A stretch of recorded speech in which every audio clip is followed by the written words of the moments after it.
Projeto Nacional de Desenvolvimento do NBR se estrutura a partir de duas referências: a estrutura governamental existente e as diretrizes gerais do NBR. A primeira se refere a todo o conjunto de informações existentes sobre o país em todas as esferas do governo, isto é, federal, estadual e municipal. Essa referência é importantíssima, pois, além de conter todo o material responsável pelo funcionamento do país, também fornece informações sobre as potencialidades de melhoria e pontos críticos a serem corrigidos. A segunda referência, as diretrizes gerais do NBR, se constituem nas metas a serem atingidas dentro de determinado horizonte de tempo pela realização de ações e aplicação de investimentos à estrutura governamental existente. Ações e investimentos serão realizados para cada política de governo, cada uma associada a um conjunto de diretrizes específicas alinhadas com as diretrizes gerais do NBR.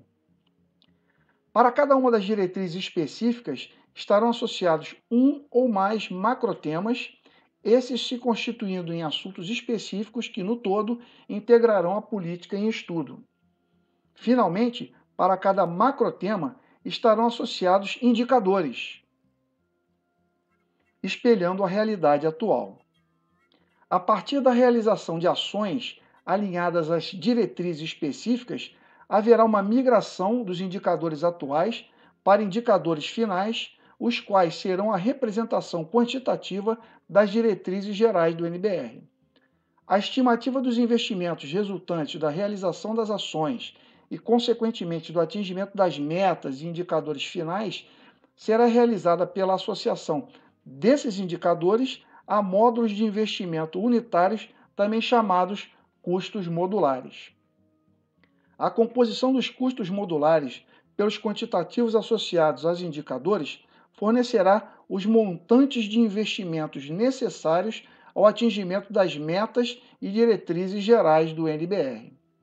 Finalmente, o volume de investimentos necessários à consecução das metas e diretrizes gerais do NBR será contraposto ao endividamento público, fornecendo a diferença a ser trabalhada nesse último no que tange a uma necessária auditoria da dívida.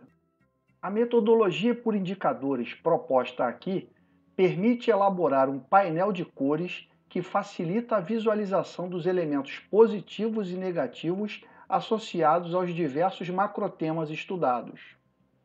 Esse painel é constituído de um sistema de cores associado ao grau de adequação às diretrizes do NBR. Assim sendo, a cor verde está associada ao indicador considerado bom, a amarela associada ao indicador mediano, isto é, com potencial de melhoria, e vermelha associada a um indicador ruim.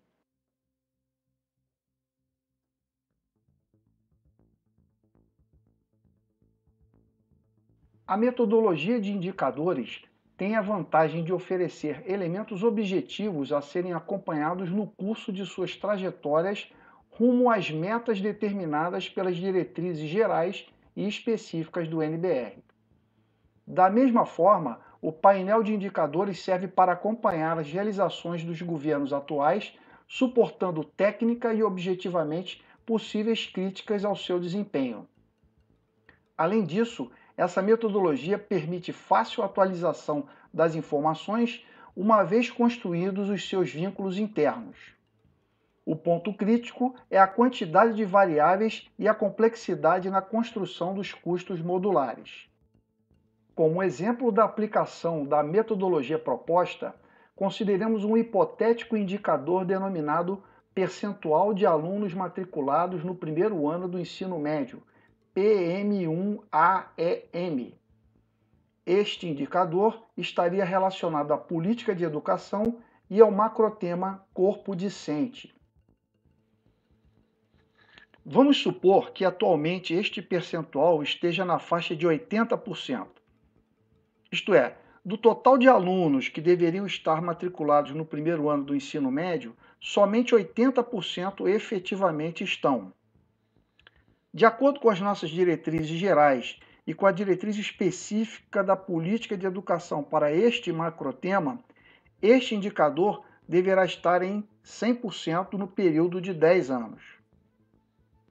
Assim sendo, realizamos uma transição linear neste indicador de 80% para 100% em 10 anos, o que corresponde a uma variação de 2 pontos percentuais ao ano.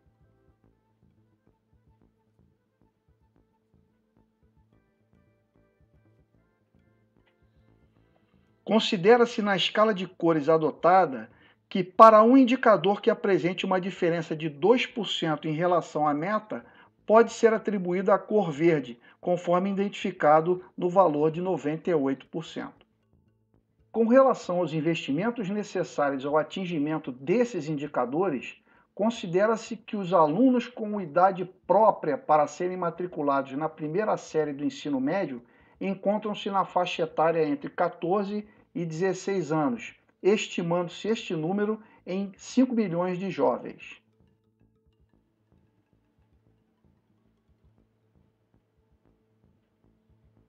Somente para efeito didático, desconsidera-se a variação deste número durante os anos seguintes, ou seja, durante os anos seguintes, o número total de alunos aptos a ingressarem no primeiro ano do ensino médio será sempre 5 milhões.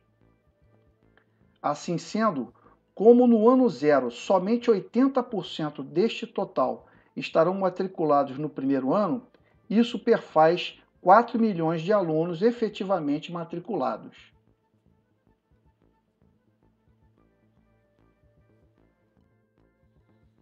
De acordo com nossas projeções para os anos posteriores, esses percentuais serão de 82%, 84% e assim por diante. Isso levará aos quantitativos de 4 milhões e 100 no primeiro ano, 4 milhões e 200 no segundo, 4 milhões e 300 no terceiro e assim por diante. Evidencia-se, portanto, um acréscimo anual de 100 mil jovens aptos a estarem matriculados no primeiro ano do ensino médio. Considerando um custo anual de R$ 3.000 para cada aluno a ser matriculado, totalizam-se cerca de 300 milhões de reais anualmente para compor os indicadores determinados.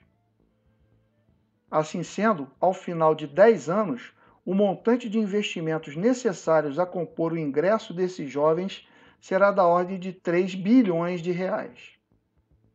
Finalmente, esse montante de investimentos, juntamente com todos os demais referentes a todas as outras políticas, constituirão um volume que será cotejado com o montante da dívida pública para dela ser abatida quando da realização da sua auditoria.